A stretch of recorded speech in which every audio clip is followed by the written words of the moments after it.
Entonces estamos viendo algoritmos de aproximación. Como dijimos, la idea de los algoritmos de aproximación es que cuando nos estamos enfrentando a problemas NP-hard, nosotros ya sabemos que no podemos tener estas tres cosas, ¿no? Y en el caso de los algoritmos de aproximación, lo que vamos a sacrificar es la optimalidad, pero no la vamos a sacrificar del todo, porque nosotros queremos ¿qué? Dar soluciones RO aproximadas. O sea, nosotros vamos a conceder que no vamos a encontrar siempre el óptimo, pero vamos a garantizar que no vamos a quedar arbitrariamente lejos de ese óptimo. Y esa distancia al óptimo es lo que va a estar caracterizada por este valor de ρ, ¿no? ¿Sí se acuerdan?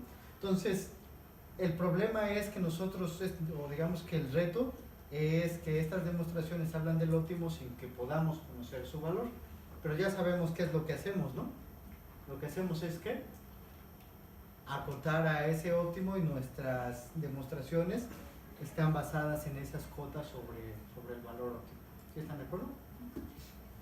Bueno, entonces el primer problema que vimos fue este de balanceo de carga y vimos dos algoritmos.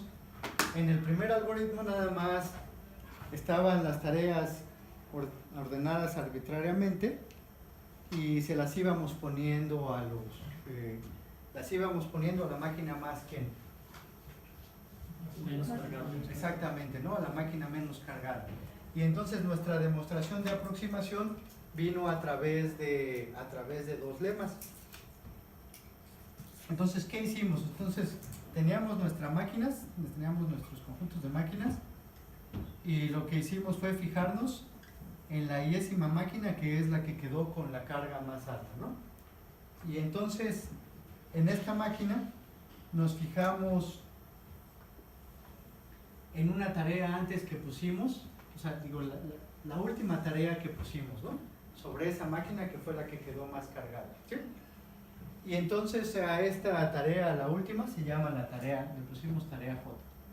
Entonces esta fue la última tarea que pusimos y entonces nos fijamos en primero nos fijamos en este valor.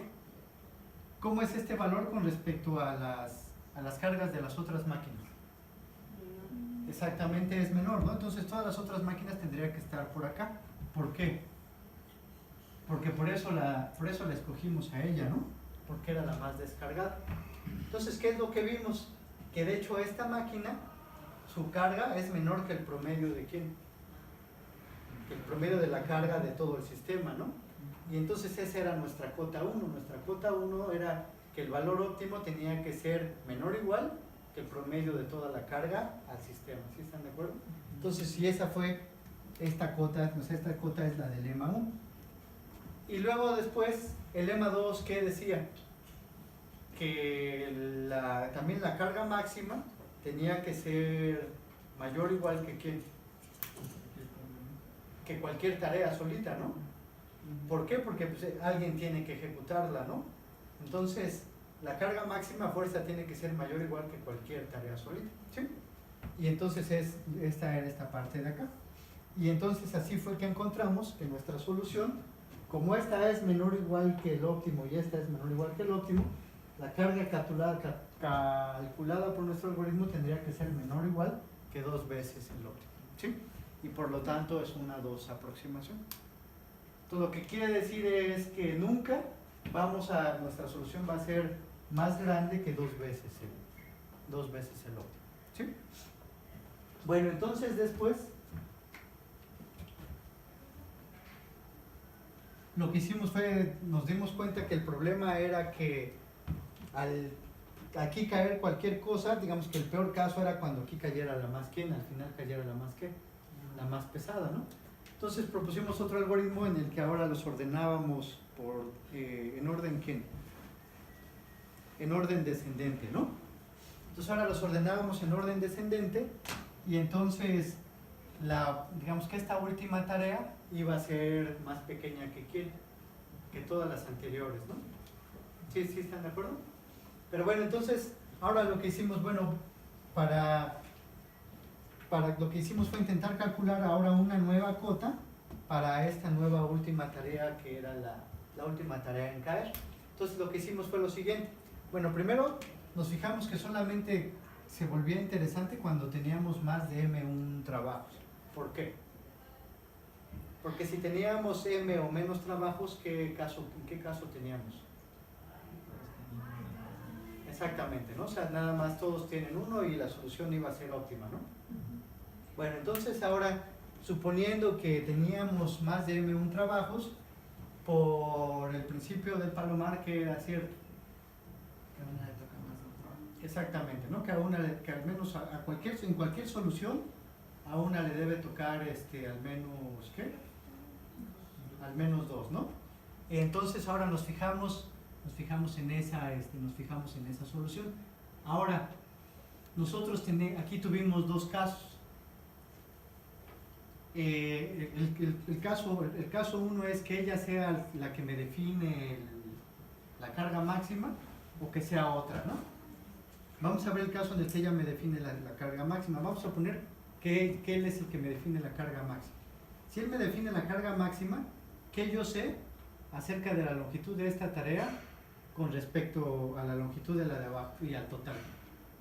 Yo sé que esto es la mitad del todo, ¿no? Al menos, digo a lo más. ¿Sí están de acuerdo?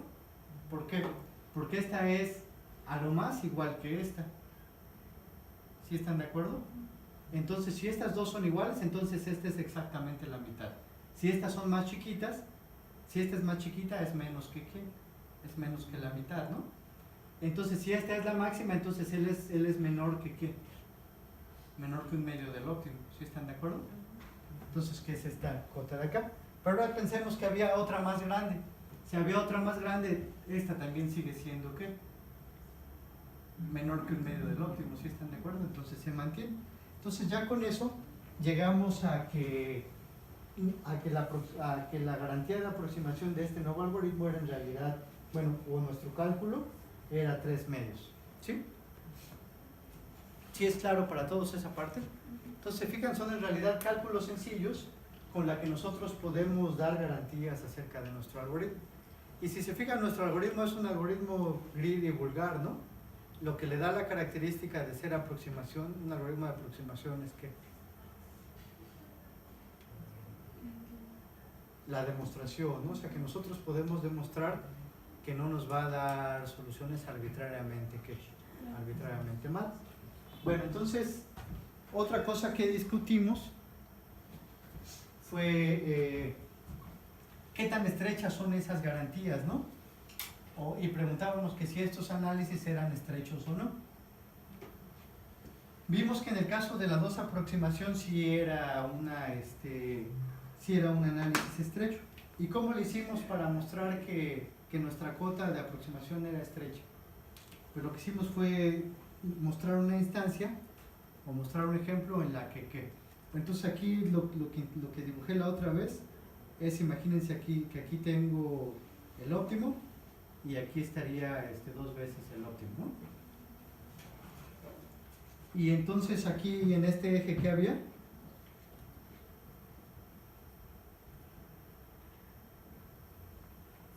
Diferentes instancias, ¿no? Y entonces yo las ejecutaba y veía dónde caían con mi algoritmo. Entonces nosotros encontramos una instancia, o vimos la forma de construir instancias que podíamos hacerlas que cayeran acá, arbitrariamente cerca de esa barrera de 2 veces el óptimo. Entonces eso quiere decir que nuestra, ¿cómo se llama? Que nuestra cota esta de 2 veces el óptimo sí es estrecha. Porque tengo yo sé que en el peor de los casos va a ser 2 veces el óptimo. Y esa fue nuestra cota. Pero ahora experimentalmente yo vi un caso en el que casi caigo aquí, o sea que yo puedo moverme asintóticamente cerca de esta cota. Entonces eso quiere decir que ella es estrecha, o sea que en realidad no existe una cota que pudiera estar más abajo. ¿Sí? Entonces ahora lo otro que comentamos es qué hubiera pasado si no. ¿Qué hubiera pasado si todas estas hubieran caído por acá? Cerca. Por ejemplo, que nunca pasaran de otra barrera que fuera aquí, no sé, 1.2 del óptimo. Entonces eso nos podría dar un indicio de que en realidad nuestra cota no es ¿qué? No es estrecha, entonces buscarle de alguna forma. Eso se dio aquí con este nuevo algoritmo, donde Graham demostró que en realidad es una 4/3 aproximación y no una 3/2 como nos decía el análisis anterior. Y de hecho hay, ahorita vamos a ver casos en los que tenemos, digamos que tenemos cotas y tenemos valores y como que no sabemos si son estrechas o no, ¿no? O sea, la línea de investigación es empezar a cerrar estos gaps que se pudieran haber dado. Pero bueno, entonces, ¿sí es claro el concepto de cota estrecha? Bueno, entonces este fue nuestro primer ejemplo. En el segundo ejemplo ahora teníamos el problema de selección de K-centros. ¿De qué se trataba este?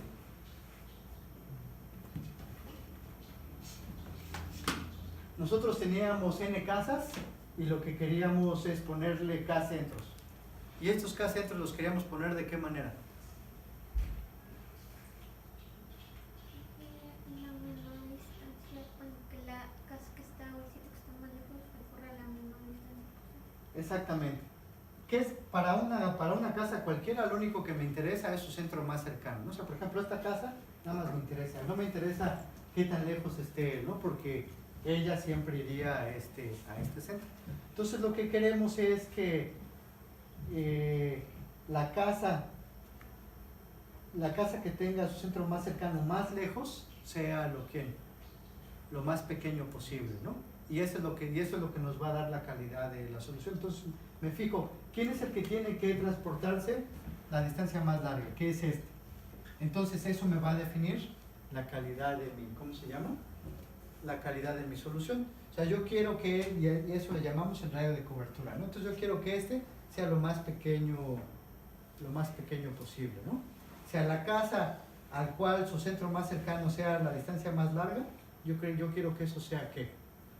Lo más pequeño posible. ¿Sí? ¿Sí están de acuerdo? ¿Sí les hace sentido? O sea, por ejemplo, no me interesa, o sea, no me determina la calidad de la solución, lo que me lo determina es aquella casa que su centro más cercano tenga la distancia más larga. Entonces, este es como que lo que me representa a la calidad de mi solución. Y lo que yo quiero es que este radio de cobertura sea lo más pequeño posible. ¿Sí? ¿Qué algoritmo propusimos? El de González, ¿no? ¿Y ese qué era? Poner un centro en una casa arbitraria y luego, ¿qué? Medir la que está más lejos. Exactamente, el más lejos y ahí ponemos el otro centro.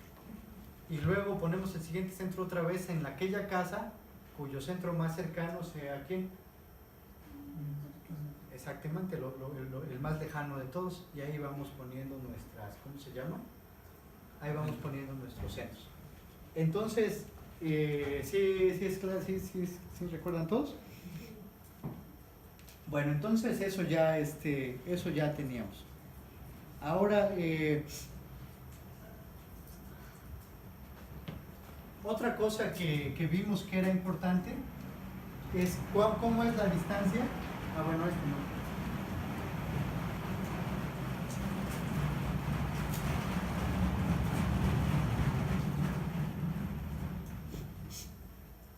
¿Cómo vimos que era la distancia entre nuestros centros con respecto a nuestro propio radio de cobertura? ¿Cómo eran estas distancias? O sea, la distancia entre estos negros son los centros de nuestra solución. ¿Cómo eran estas distancias?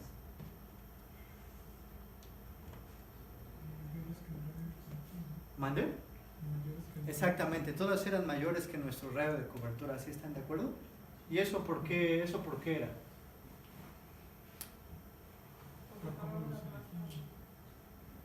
Así es, ¿no? O sea, porque la solución que acabábamos de ver, o sea, lo que hicimos fue lo siguiente, ¿no? O sea, voy a poner nada más unos pocos. O sea, si yo había seleccionado como un centro, ¿qué es lo que me define mi radio de cobertura? Para el problema de poner un solo centro, la casa más lejana, ¿no? Que es, digamos, que esta casa de acá. Entonces, en ella, la que me define el radio de cobertura para un centro menos, es a la que hacemos, ¿quién? Es a la que hacemos centro. Entonces, él se vuelve centro, ese se vuelve nuestro nuevo centro. Entonces, ahora, ¿cuál me definiría el nuevo radio de cobertura? Sería este de acá, ¿no? Pero si se fijan, el radio de cobertura estaría dado por esta distancia. Y esta distancia tiene que ser menor que esta de acá. ¿Sí están de acuerdo? ¿Por qué? Porque por eso escogimos a esta, ¿no? Porque era la más grande de quién? La más grande de todas, ¿no? ¿Sí están de acuerdo? Entonces si pusiéramos otro centro más, que sería por ejemplo este, y ya casi todos fueron centros, ¿no? Ese lo escogimos porque de las casas que quedaban restantes, él es el que me estaba definiendo quién. El radio de cobertura, ¿no? ¿Sí están de acuerdo? Entonces fue por eso que lo pusimos. Entonces sí resultó, o sea, sí es cierto que en nuestra solución la distancia entre los centros siempre es mayor o igual que el radio de cobertura de nuestra propia solución. Bueno, entonces ya con eso ya la hicimos para nuestra demostración. Y nuestra demostración de que es otra vez también una 2 aproximación fue por contradicción. Entonces supusimos que existe un conjunto de centros óptimo tal que el radio de cobertura supuesto de ese conjunto de centros óptimos es menor que un medio del nuestro, ¿no? O en otras palabras, que el de nosotros es 2 veces más grande que el del óptimo, que es lo que queremos demostrar que no es posible. ¿Sí? ¿Sí están de acuerdo? Entonces esa fue nuestra demostración por contradicción. Entonces ahora ¿qué fue lo que hicimos? Fue agarrar nuestros centros, los 6, que son estos negros de acá, que les voy a poner este puntito verde, y en cada uno de ellos dibujamos un disco de radio, un disco de un radio de un medio de RC. ¿Sí? Ahora, la siguiente aseveración decía que dentro de estos discos tenía que haber exactamente un centro de los óptimos, ¿no? Y dijimos que había al menos uno, porque si no tuviera un centro óptimo dentro de su disco, ¿qué pasaría? Salud. No sería el centro óptimo. Bueno, no tendría este radio de cobertura, ¿no? O sea, tendríamos una casa que su centro óptimo está más lejos de un medio de RC, ¿no? O sea, como estos centros de nosotros para la otra solución son casas a cubrir, tendría que ser cierto que ellos también son cubiertos ¿por qué? Por el centro óptimo. Entonces, si hubiera una casa cuyo disco no tuviera uno de estos centros óptimos, quería decir que no tiene un centro óptimo a menos de esta distancia, ¿no? Entonces con eso nos dimos cuenta que tenía que haber al menos uno. ¿Y por qué dijimos que no tenía que haber 2? ¿No podía haber 2? Porque vimos que por la aseveración anterior, estos discos no se traslapan. ¿Sí? ¿Sí están de acuerdo? ¿Por qué? Porque estos son de radio estrictamente menor a un medio de RC y todos estos están a distancia ¿qué? Mayor o igual a ¿quién? A RC. Entonces estos no se pueden traslapar. Si hubiera 2 aquí, ya me faltaría un centro para alguno, ¿no? Entonces debe haber exactamente ¿qué? Debe haber exactamente un centro óptimo o de los supuestos óptimos dentro de cada uno de estos discos. ¿Sí? ¿Sí es claro para todos? Bueno, entonces ya con eso ya lo hicimos. Bueno, ya va a ser bastante fácil. Entonces lo que hicimos fue agarrar cualquier casa que nombramos S, esta de aquí, y nos fijamos en cuál es su centro más cercano en la solución ¿qué? En la solución óptima. Pero antes hicimos un reetiquetado, ¿no? Organizamos a cada uno de nuestros centros con los centros que cayeron en su bola, y si este centro óptimo es el I, el que está, bueno, el dueño de la bola también se va a llamar ¿quién? También se va a llamar I, ¿no? O sea, digamos que coinciden en los nombres que les pusimos, nada más por facilidad. ¿Sí? Bueno, entonces, lo que hicimos, lo primero es darnos cuenta que la distancia entre esta casa S y nuestra solución tenía que ser menor o igual que la distancia S y el centro que está asociado con este centro óptimo. ¿Eso por qué era así? Exactamente, ¿no? Porque ¿cómo está definido? O sea, este está definido como el menor de todos estos. O sea, cuando vimos la definición de la distancia de S a un conjunto de un punto a un conjunto de puntos, lo definimos como la distancia mínima, ¿no? O sea, el mínimo de S a todo lo que estuviera dentro de S. Entonces, por lo tanto, este es uno de ellos. Entonces, él tiene que ser como, tiene que ser mayor o igual, ¿no? ¿Sí están de acuerdo? O sea, ahí el dibujito sería, o sea, yo sé que la distancia de S a un conjunto de puntos C es igual a la distancia mínima, ¿no?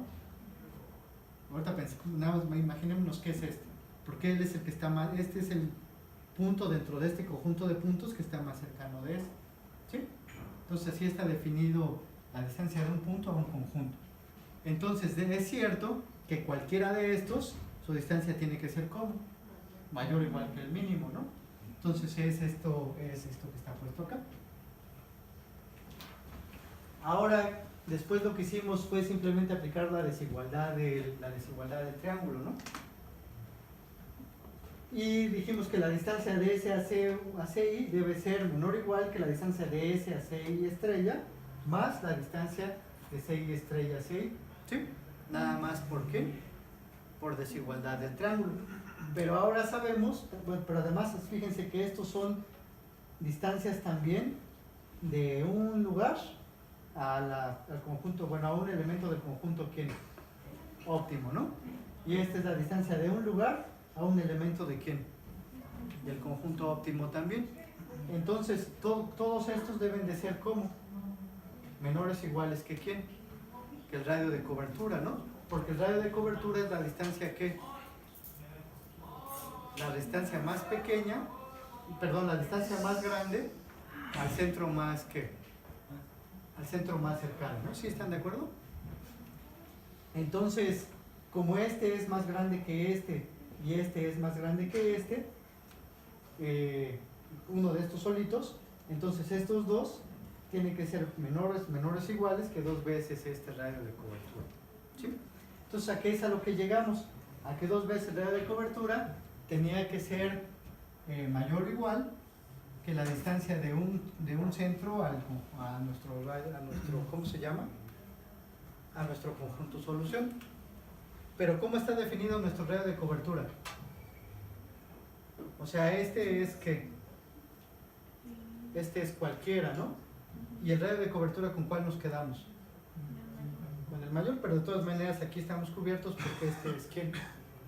Porque este es cualquiera y entre los cualquiera también está el ¿qué? El mayor, ¿no? Entonces ya llegamos a que el radio de cobertura nuestro es menor o igual que 2 veces el radio de cobertura, ¿cómo se llama? El radio de cobertura óptimo llegando a la contradicción. ¿Dudas de esta parte?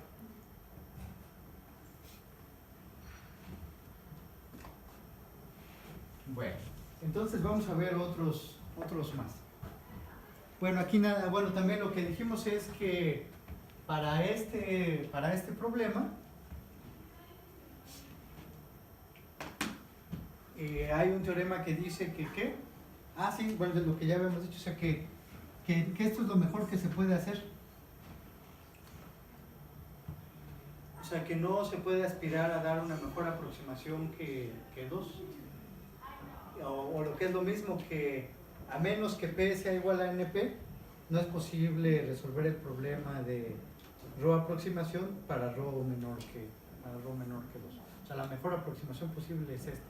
Entonces, este algoritmo bien sencillo que nada más agarra lo más lejano es lo mejor que se puede hacer con respecto a garantías de aproximación para este problema en particular. ¿Sí les hace sentido esto que estamos diciendo? O sea, nadie va a poder dar un mejor algoritmo o con una mejor garantía de aproximación para este problema. Porque hacerlo también es NP. También es NP.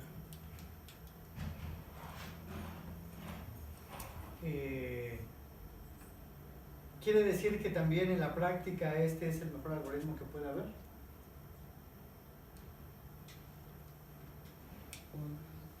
¿Vale? Probablemente. Probablemente, pero no. De hecho es bastante malo. O sea, si ustedes agarran, o sea, por ejemplo, otra vez si hacen su gráfica de estas, agarran aquí un montón de grafos. Aquí va a estar, vamos, nada más por referencia, o sea, aquí va a estar el óptimo y aquí está 2 veces el óptimo. Este algoritmo de González se mueve más o menos por aquí. Hay otros algoritmos que se pueden mover por aquí, o sea que experimentalmente se mueven por acá abajo. Eventualmente dan, por ejemplo, unos bandazos por aquí, o sea, hay instancias que son difíciles para ellos, pero muchas veces andan por acá, luego de repente también se mueven por acá. ¿Eso qué cree que se deba?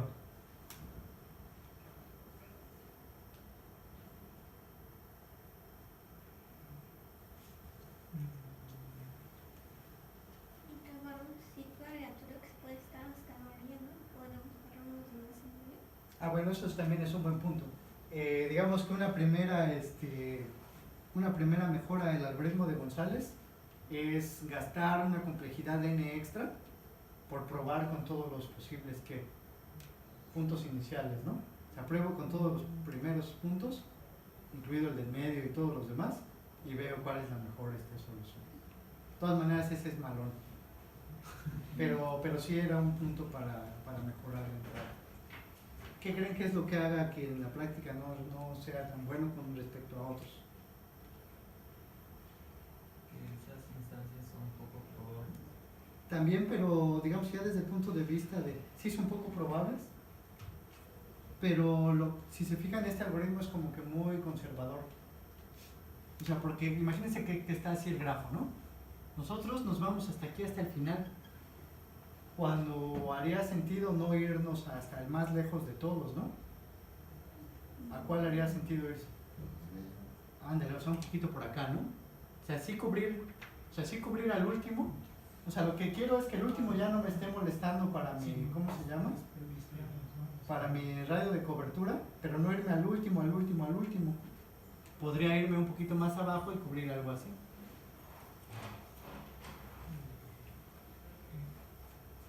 Pero bueno, entonces él para la demostración se necesita ser así de conservador.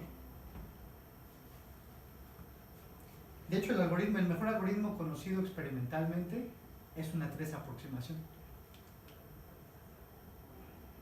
Y lo que hace ese algoritmo es que bueno, les platico rápidamente. En lugar de agarrar el último, ve de cuáles son los vecinos de o sea, los que están dentro de ese radio de cobertura, y resuelve un problema de dominating set aquí. Y lo que hace es el que escoge al de ellos, al que, ¿qué se imaginan que haga? ¿Al que qué? Exactamente, al que cubra más nodos. Entonces, cubriendo que también cubra pero escojo a la opción que cubra la mayor parte de los nodos, además de ese último. Entonces ese algoritmo es muchísimo mejor en la práctica, pero él es una 3 aproximación. Ahora sí, en ese caso sí es cierto lo que dice Jorge. Es una 3 aproximación, pero los casos que lo hacen ser tan malos, que se vaya al triple, son casos muy raros, son casos patológicos. Entonces en la práctica suele ser muy bueno. Entonces, pero eso se encuentra comúnmente en algoritmos. O sea, muchas veces por demostrar la cota de aproximación se tiene que ser muy conservador para siempre mantener esa garantía. Entonces hay espacio a moverse un poco más a sacrificar un poco de garantías de aproximabilidad por un poco de desempeño o por algo de desempeño. Entonces eso ocurre comúnmente. Bueno, entonces vamos a ver más.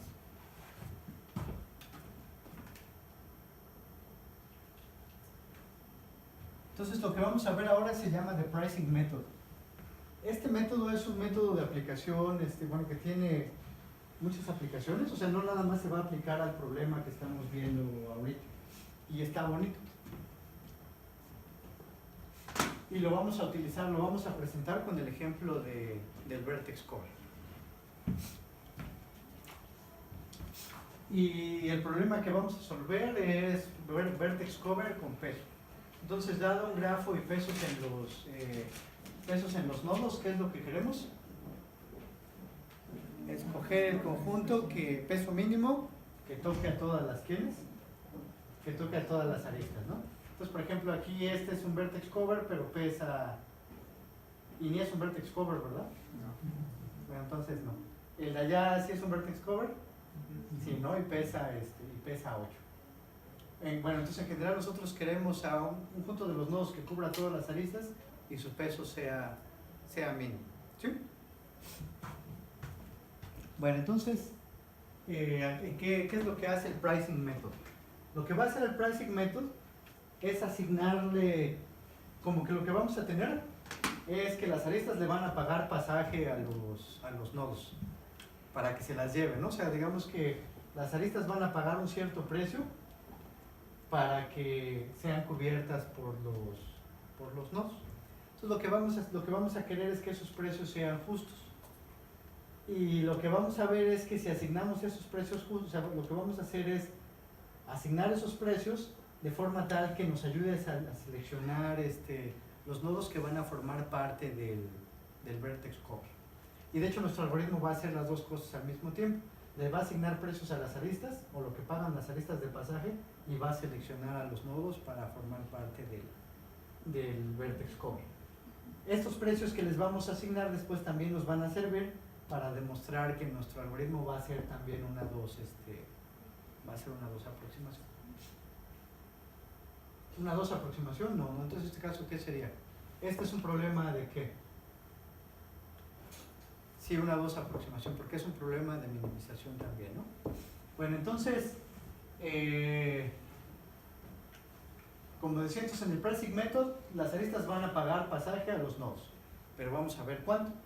Lo que vamos a querer es que esos pasajes que pagan las aristas sean justas. Y vamos a decir que es justo si es que el precio que pagan las aristas o sea, la suma del precio que pagan las aristas es menor o igual que lo que cobra el nodo. Y lo que cobra el nodo lo vamos a estar pensando en términos de su ¿quién? De su peso, ¿no? Entonces, si estas aristas deberían de pagar, estas tres deberían pagar menor o igual que quién en su conjunto, menor o igual que 2, ¿no? ¿En conjunto? Las tres aristas, digamos, las tres deberían pagar menos o igual que 2. ¿Qué es lo que dice aquí? O sea, para que sea justo debe ser cierto que para cualquier vértice arbitrario que nosotros agarremos, la suma de los pasajes de las aristas tiene que ser menor o igual que ¿quién? Que el peso. Entonces, si eso es así, entonces vamos a decir que esos precios son ¿qué? Son justos. ¿Sí es claro hasta ahí nada más? ¿Dudas? ¿Dudas? Puede ser igual. Sí, puede ser igual. Lo único que queramos es que sea menor o igual. Por ejemplo, si a este 9 le pagan menos, sigue siendo justo. O sea, lo único que requerimos es que para cualquier nodo que agarramos, el precio que le hayamos asignado a las aristas, su suma, tiene que ser menor o igual que el peso del nodo. ¿Sí? Eso es lo único que necesitamos. Y con eso vamos a poder demostrar el siguiente teorema que dice que para cualquier vertex cover S, y lo importante es que es para cualquier vertex cover incluido ¿quién? Incluido el óptimo, ¿no? Que es el que nos va a interesar. Para cualquier vertex cover incluido el óptimo, va a ser cierto que la suma de lo que pagan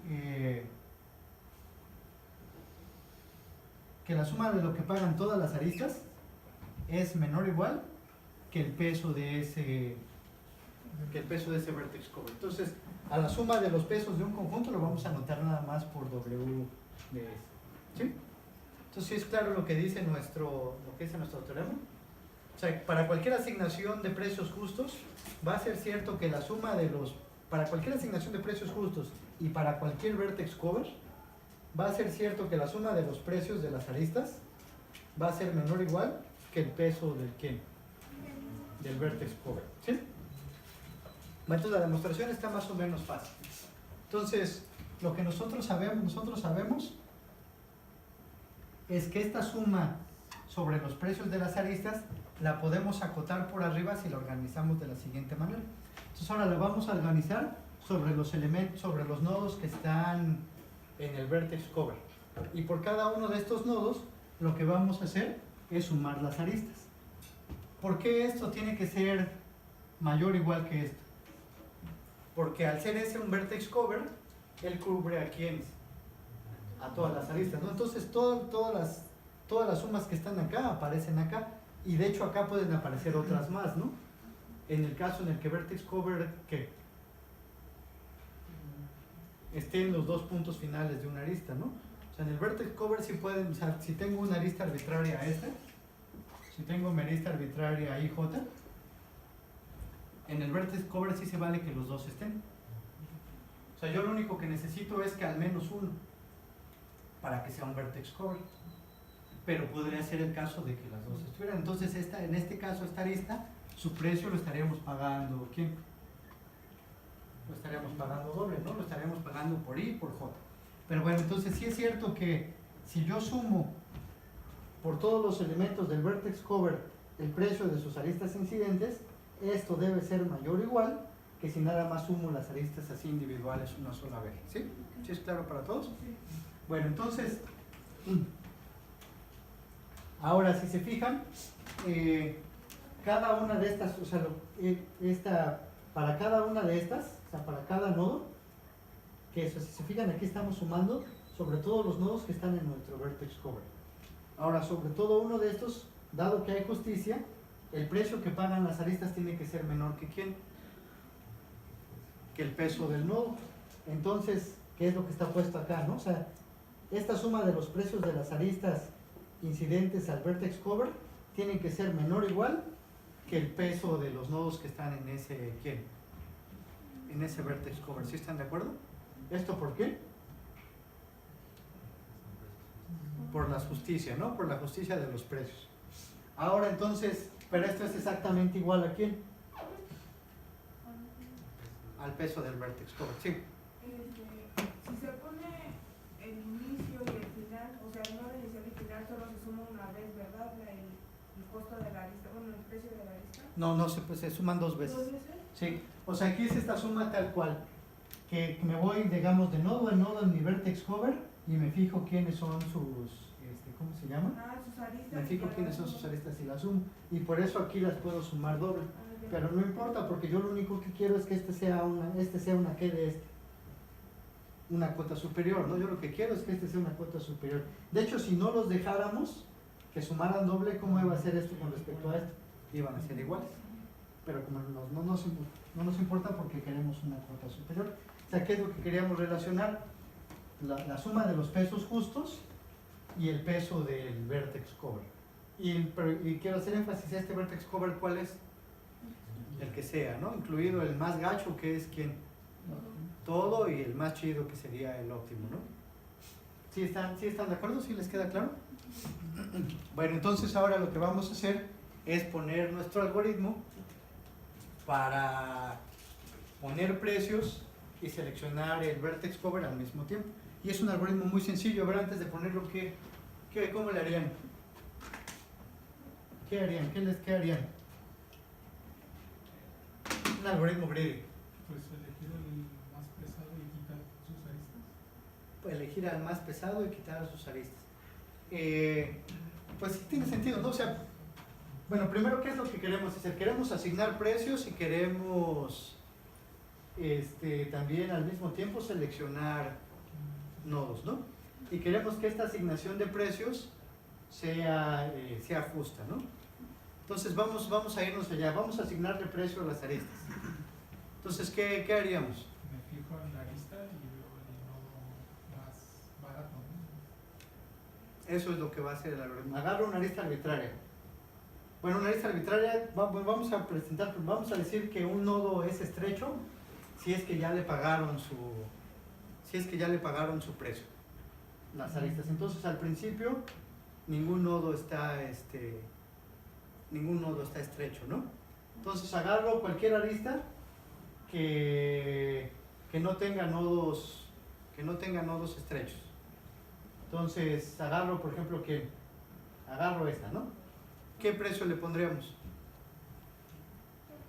Le ponemos 4 y este cuate lo hacemos estrecho. Y así nos la vamos llevando. Y ese va a ser nuestro algoritmo. ¿Quién va a ser el vertex cover?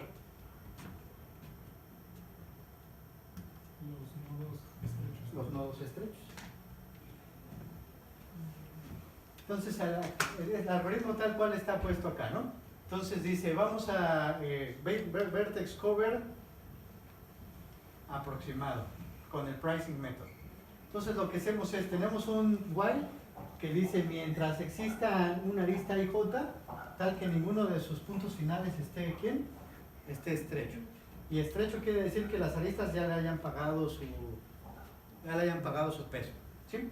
Entonces, ¿qué es lo que vamos a hacer? Lo único que vamos a hacer es agarrar esa arista, le vamos a incrementar su peso sin violar justicia, ¿no?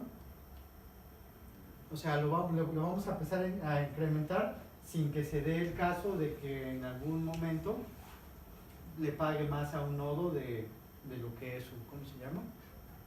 De lo que es su precio, ¿sí? Y entonces al final mi vertex cover va a ser mi conjunto de nodos, ¿qué? De nodos estrechos.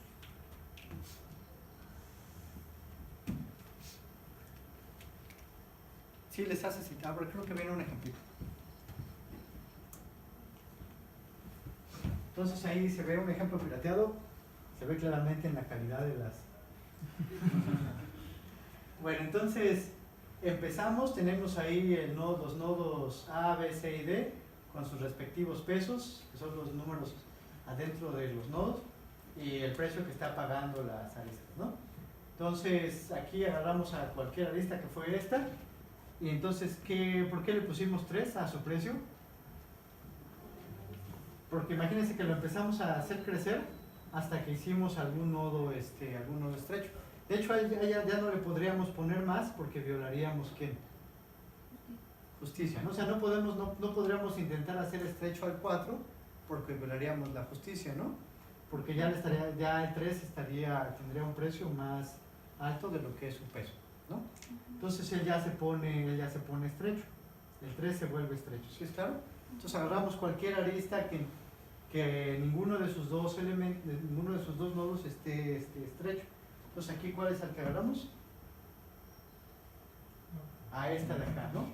Entonces ahora a esta solamente le pudimos añadir 1. ¿Por qué? Exactamente, porque ya llevábamos estos 3 y entonces él ya se hace estrecho. Entonces ahora venimos y agarramos otro, que fue este de aquí. Entonces igual nada más le pudimos subir hasta 2, porque ¿qué? Porque ya el 3 ya llevaba 1, entonces ya se hizo estrecho. Ahora entonces, ¿ya acabamos?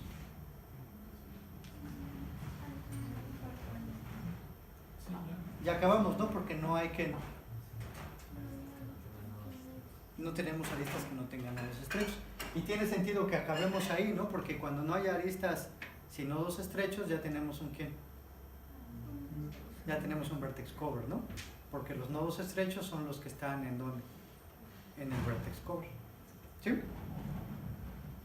¿Sí es claro cómo hace el algoritmo? ¿Sí? Sí, es greedy porque vamos, bueno, más o menos greedy, porque vamos subiéndole el precio. Todavía podemos haber sido más greedy y tal vez ordenar a los nodos por su peso, ¿no? Y hacerlos estrechos de los más de los más chicos a los más grandes. Por ejemplo, eso no cambia nada la calidad de la aproximación, pero sí puede dar mejores soluciones. Es un poco lo que estábamos platicando. O sea, aquí nuestro orden es arbitrario. Entonces, dado este orden arbitrario, vamos a poder afirmar o mantener esa calidad de aproximación. Pero haciendo esa cosa que nos acaban de preguntar, ¿qué? Víctor, lo que dice Víctor, o sea, si lo hacemos más greedy, y por ejemplo, y también era lo que nos decía, ¿cómo se llama? Podemos ser más greedy y empezar a hacerlos estrechos a los más delgaditos, ¿no? Entonces, eso por ejemplo, cambia, o sea, va a dar soluciones distintas que tal vez sean mejores, pero dentro de ese mismo rango de, o sea, no cambian la cuota de aproximación. Bueno, entonces va el teorema que nos dice que esta cosa es una 2 aproximación. Bueno, a ver, primero tenemos que demostrar que el algoritmo termina. ¿Cómo argumentan que el algoritmo termina? ¿Cómo eran nuestras demostraciones de terminación? De hace mucho que no hacemos. Que propagara los nodos y en algún momento llegaría a terminar de pagar todo. O de cubrir todas las aristas que era por lo Más o menos, o sea, ¿qué es lo que hacemos en cada iteración? Una función Así. que incrementa La función phi es que en este caso, el número de nodos estrechos, ¿no? Siempre agarramos una arista y le subimos hasta que hacemos ¿quién? Estrecho a un nodo. Entonces en cada iteración siempre hacemos estrecho a un nodo, siempre. Entonces esa es nuestra función de progreso. Entonces a lo más ¿cuántos ciclos va a dar eso? N, ¿no? Entonces también nuestra complejidad va a ser a lo más N. Y pues tiene sentido, ¿no? Porque estamos escogiendo nodos para nuestro vertex. Ahora, lo otro, tenemos que demostrar que nuestro conjunto S de nodos efectivamente es un vertex cover. ¿Sí es un vertex cover? Sí, ¿no? Porque el algoritmo termina cuando no hay arista que no tenga ¿qué? Que no tenga nodos estrechos y por lo tanto es un ¿qué? Es un vertex cover. ¿Qué es lo que dice acá? Ahora entonces ahora tenemos que demostrar que el peso de nuestro vertex cover es menor o igual que 2 veces ¿quién? El peso del vertex cover óptimo. Y aquí lo que vamos a usar es nuestro resultado anterior que nos asoció los precios ¿qué? Pusimos unos precios justos y estos precios son justos, ¿no? Porque los fuimos poniendo de forma tal que fueran justos con respecto al peso de cualquier vertex cover, incluido el óptimo. Bueno, entonces nosotros sabemos que nuestro peso es igual simplemente a la suma de ¿quién? De los pesos de nuestros nodos, ¿no? Pero ahora lo que nosotros podemos hacer es que si sumamos por cada uno de nuestros nodos los precios de las aristas, tenemos que esto es exactamente igual, ¿no? ¿Por qué? Los nodos que están en nuestro vertex cover son todos aquellos nodos que fueron ¿qué? Estrechos. Y son estrechos porque las aristas les pagan exactamente ¿qué? Su precio, ¿no? Entonces si sumamos sobre nuestros nodos los precios de las aristas, esto es exactamente igual a sumar los pesos. ¿Sí están de acuerdo? Ahora, si en lugar de sumar sobre nuestro vertex cover sumamos sobre todos los nodos, ¿cómo es esta cantidad? Es mayor, ¿no? Mayor o igual, si están de acuerdo, porque este es un subconjunto de los nodos, ¿no? Entonces esta cantidad tiene que ser mayor. Pero bueno, ahora nosotros sabemos que si sumamos sobre todos los nodos las aristas, esto va a ser igual a 2 veces la suma de nada más las aristas, ¿no? O sea, si por cada nodo sumamos los pesos de las aristas, por cada arista la sumamos ¿cuántas veces? 2 veces. Entonces esto va a ser igual a 2 veces el peso de ¿quién? El peso de las aristas. Pero ahora por justicia nosotros sabemos que la suma de los pesos justos de todas las aristas es menor o igual que el peso de cualquier ¿quién? De cualquier vertex cover. Entonces ya nada más le pongo este 2 que nos está haciendo falta aquí, porque este es 2 veces 2 veces y ya tengo el resultado que tenemos.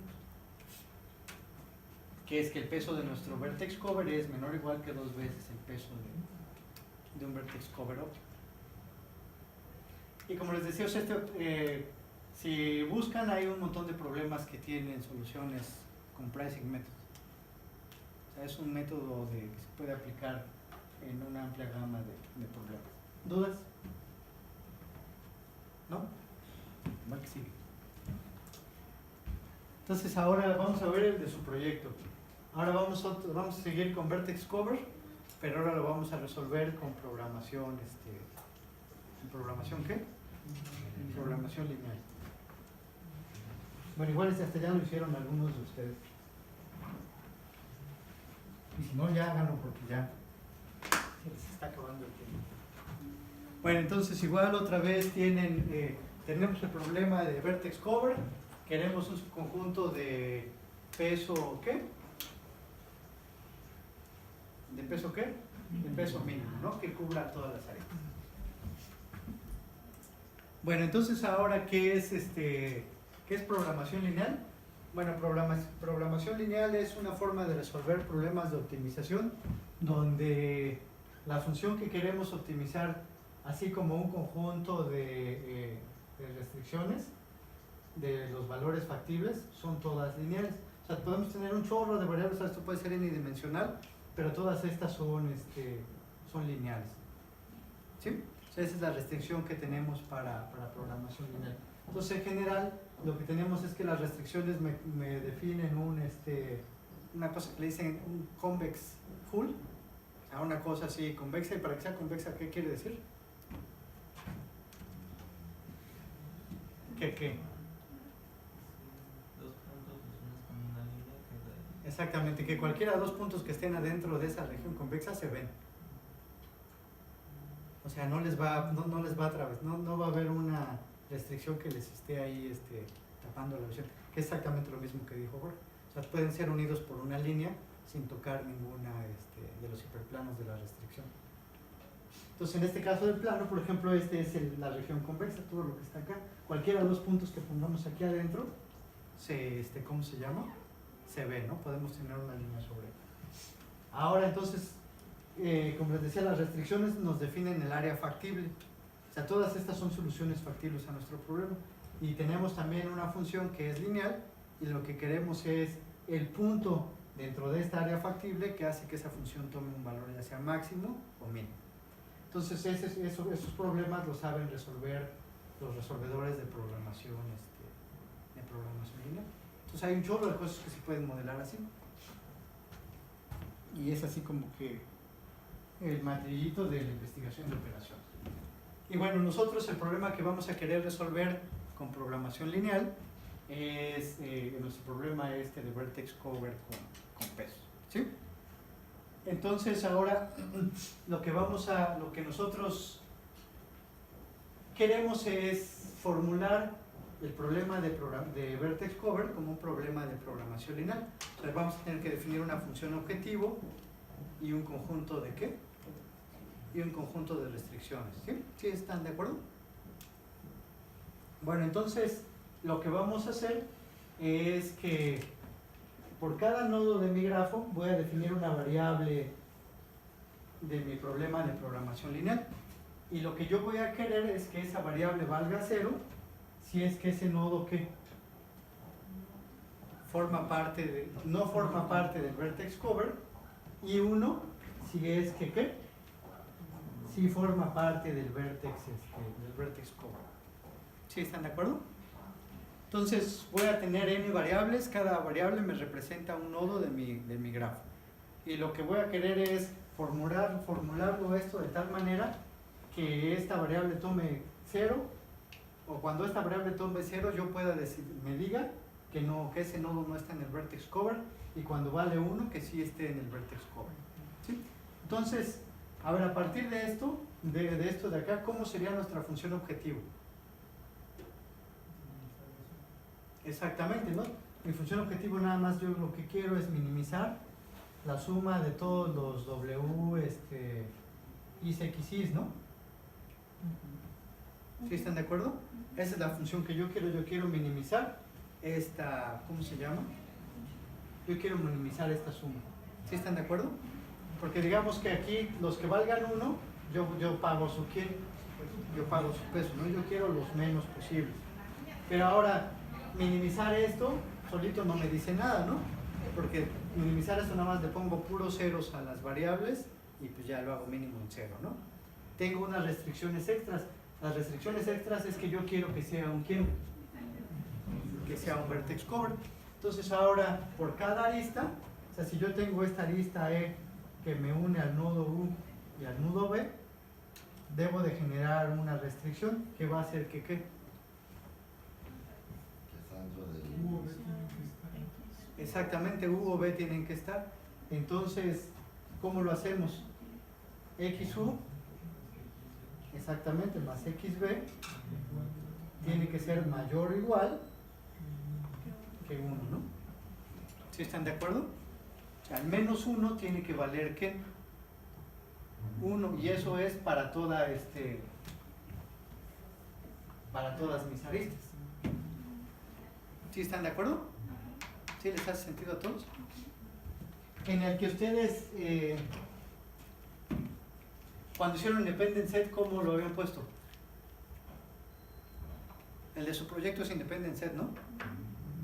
¿Cómo cambia esto? No. A ver, la de optimización. En los Independent Set, ¿cómo nos gustan? Esas nos gustan grandes, ¿no? Entonces ese es max. Pero ahora para que sean Independent Set por cada arista, ¿qué? Exactamente, está a lo más 1, ¿no? Entonces ahí cómo cambia. Exactamente. Por eso tienen que poner una igual. ¿Sí les hace sentido? Bueno, hay una restricción extra que es que todos los XYs, para que sea exactamente nuestro problema vertex cover, todos nuestros XYs tienen que estar nada más pueden valer 0 o 1. ¿Sí? Y de hecho ahorita acabamos de demostrar que programación entera es NP-hard. Aquí está nuestra demostración de que programación entera es NP-hard. ¿Por qué?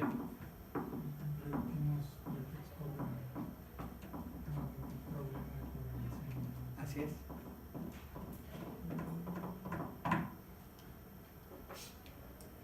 Entonces, no, pero esta es programación entera. O sea, programación entera con esta restricción es NP-hard. Entonces, pues ya nos ponemos tristes, ¿no? Porque no hay forma de resolver este problema que está aquí en tiempo, ¿qué? A menos que P sea igual a NP, ¿no? Pero bueno, pues ya ni modo. Pero ¿dudas hasta aquí? A ver, para todos es claro que demostramos que programación entera... bueno, es que sí, con esta restricción se llama programación entera. En programación lineal, las variables pueden tomar valores reales. Si ponemos esta restricción extra de que las variables tienen que tomar valores enteros, entonces esto se llama programación entera. Entonces, si se fijan, nosotros redujimos el problema de vertex cover ¿a quién? A programación entera, ¿no? Entonces, si sabemos resolver resolveríamos también vertex cover.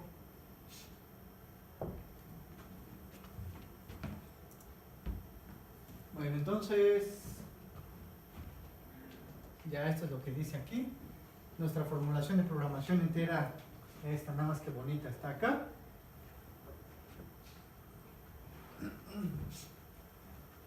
Y entonces esta solución de programación entera nos da la solución a vertex cover.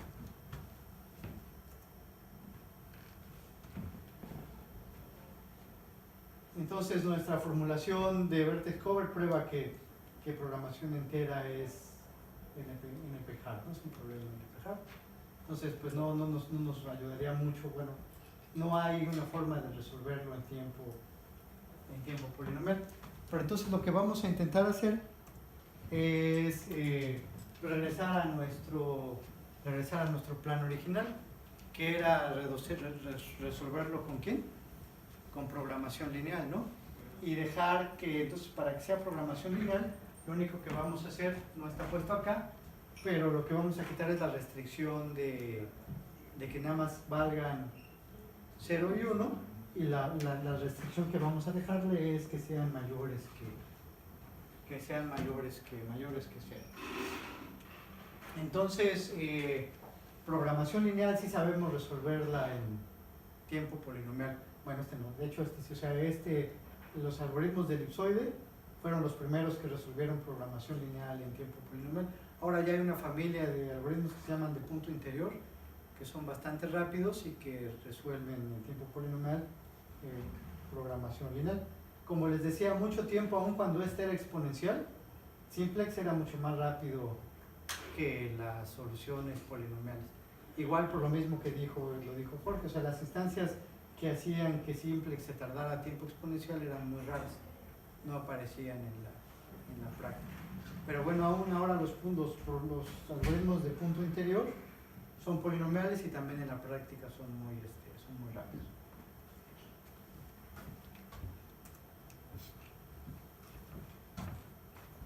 Entonces nuestro problema de programación lineal es este que está puesto acá. ¿Dudas hasta aquí? Se fijan, nada más está cambiada la de 0, 1 porque sean las x mayores que 0. ¿Sí? ¿Dudas hasta aquí? Bueno, la siguiente observación es la que va a ser crucial para nuestra demostración de aproximación. Y lo que dice es que la solución óptima de programación lineal, es menor o igual que la solución óptima del problema de programación lineal entero o de programación entera. ¿Eso por qué? ¿Sí les es claro a todos?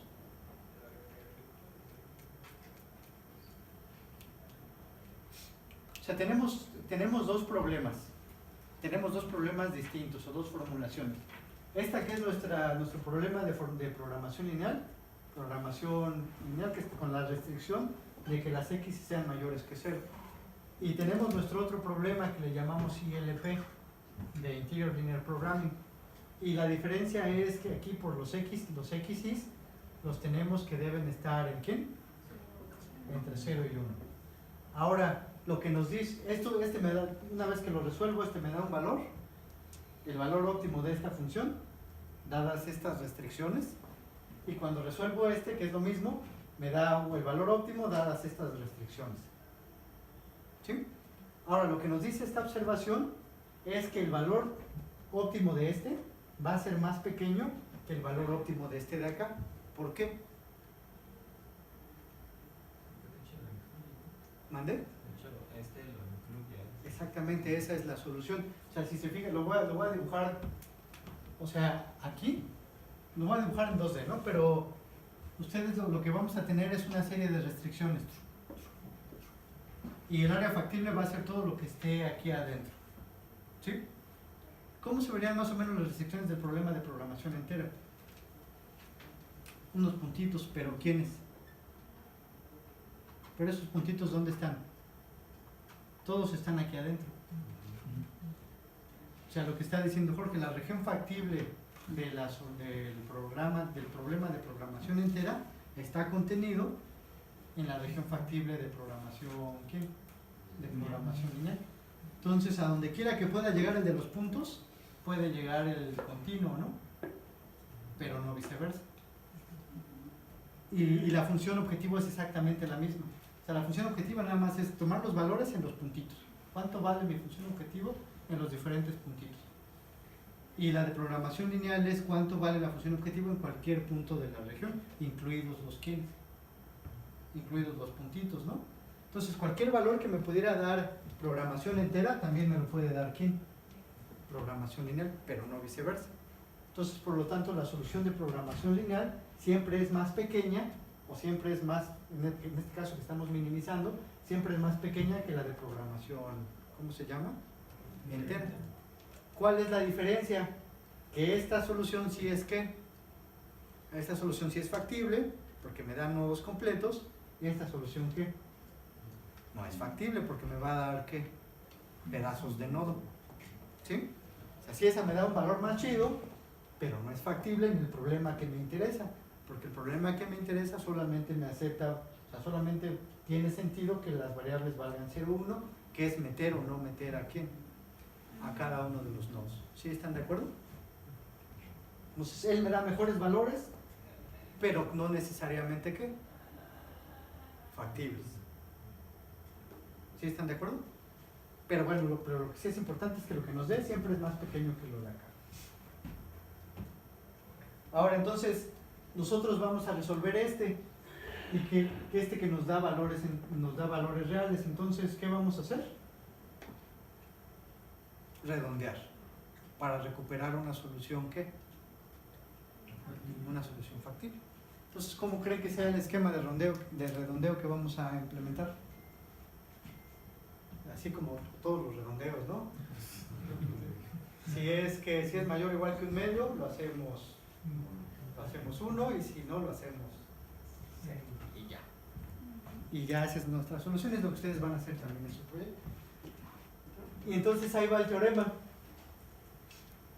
El teorema dice que X estrella, o sea que si X estrella es una solución óptima a programación lineal, ¿no? O sea, es la solución óptima al problema que andamos buscando, pero que no vamos a poder encontrar, ¿no?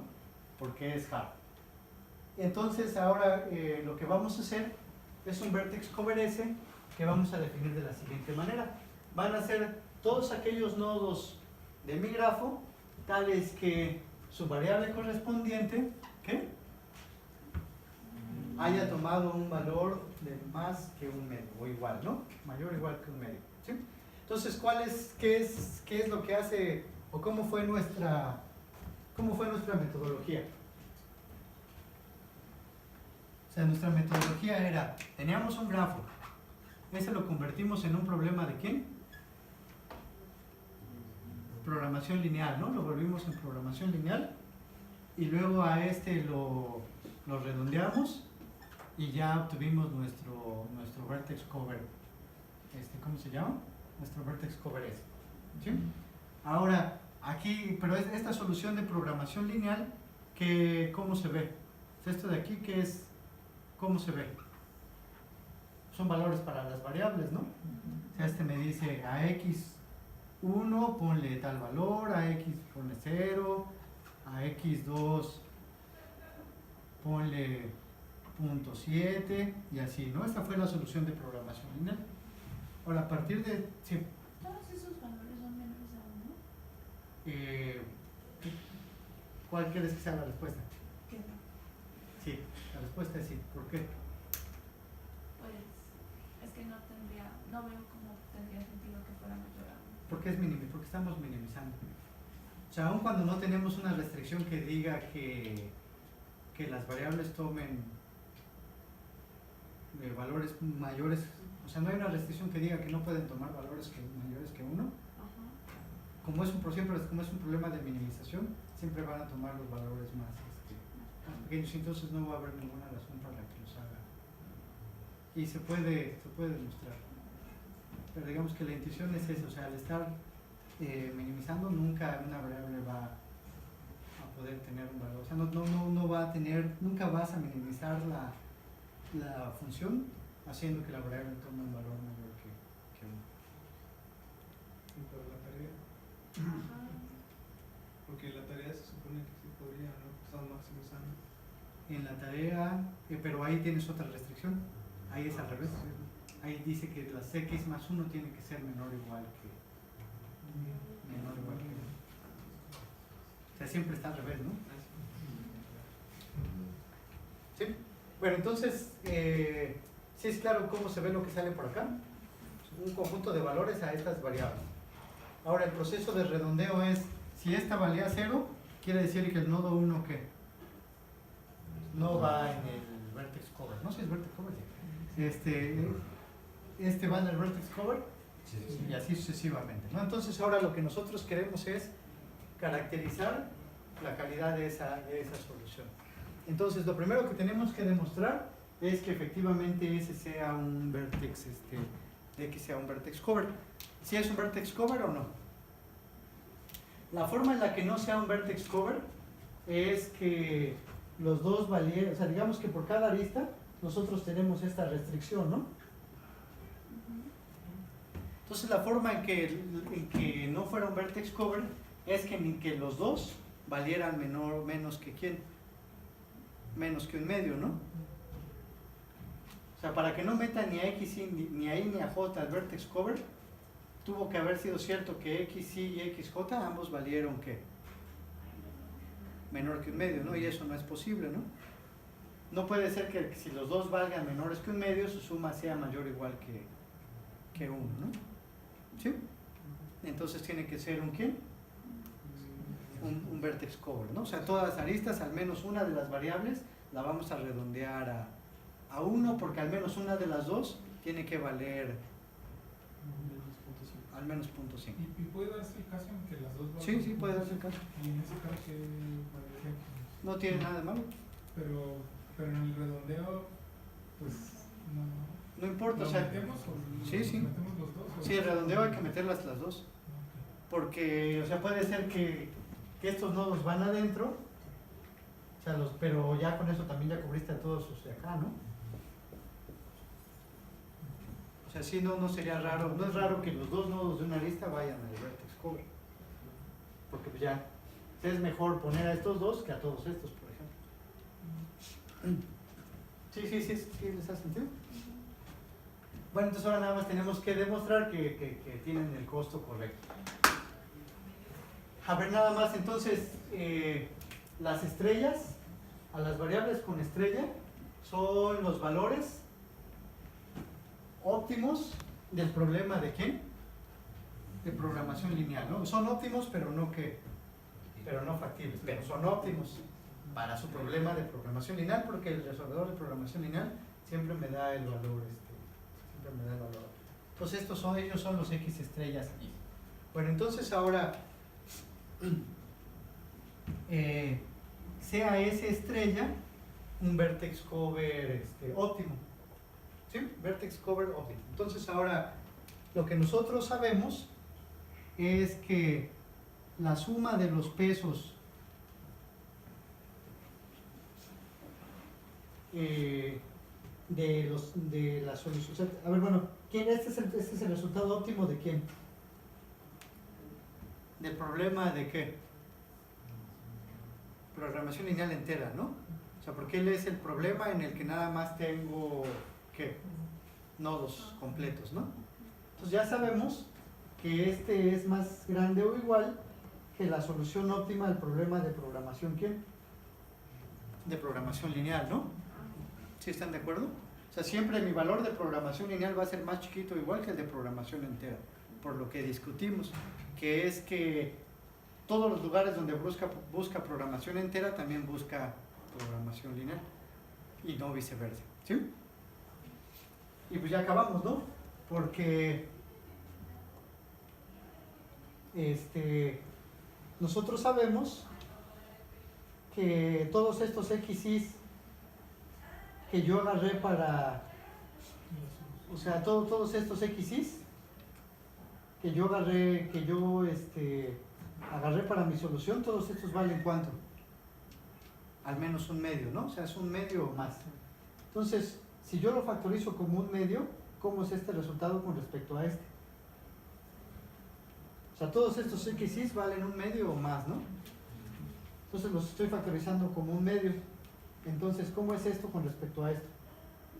Pues es más pequeño, ¿no? Porque es un medio más. Pero entonces ahora tengo un medio de estos pesos, y estos pesos es ¿quién? O sea, es un medio de mi solución, ¿no? Entonces lo que encontramos es que la solución óptima es mayor que un medio de nuestra solución, que es lo que queríamos, ¿no? O sea, lo que es lo mismo es que 2 veces esta es más grande que la nuestra. ¿Dudas?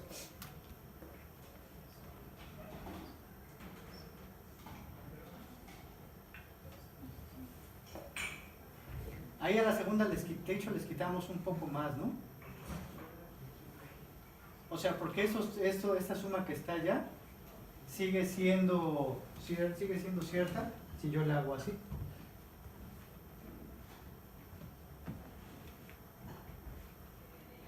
Bueno, si en lugar de S le pongo B, ¿no? O sea, porque con B es exactamente la solución a la programación entera. ¿Sí están de acuerdo? Pero si agarro menos todavía, entonces se hace todavía más ¿quién? Se hace todavía más pequeño, entonces la desigualdad se mantiene. Y bueno, entonces es la demostración de que esta es una ¿quién? Una dos aproximación. Y como les decía, esta es de las técnicas que de uso más general, creo que sí, pero que yo he visto sí.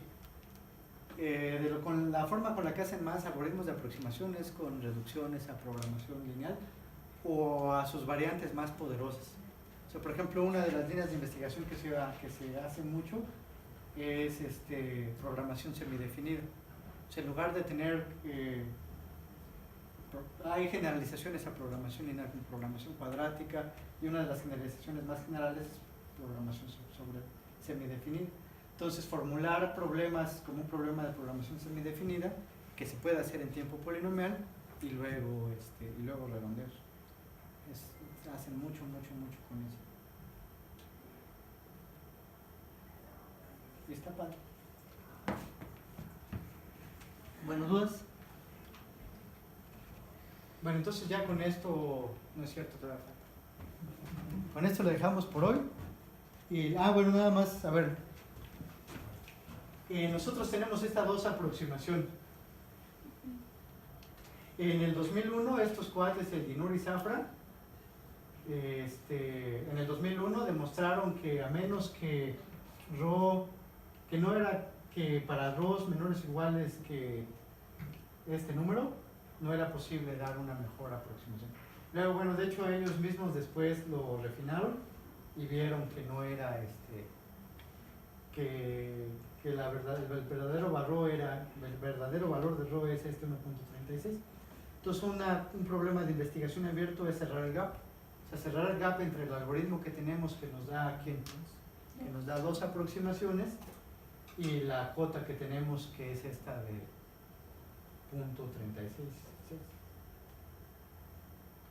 Entonces, esa cuota sería estrecha en el caso de que P no sea igual a NP. O sea, no, digamos que en el caso de que P igual a NP no es posible que haya una mejor aproximación de esta. O sea, lo que nosotros sabemos que no se puede hacer mejor que esto. Pero lo mejor que hemos hecho es ¿quién? Es el 2. Entonces todavía hay espacio para alguien que dé una 1.9 aproximación, 1.6, 1.7.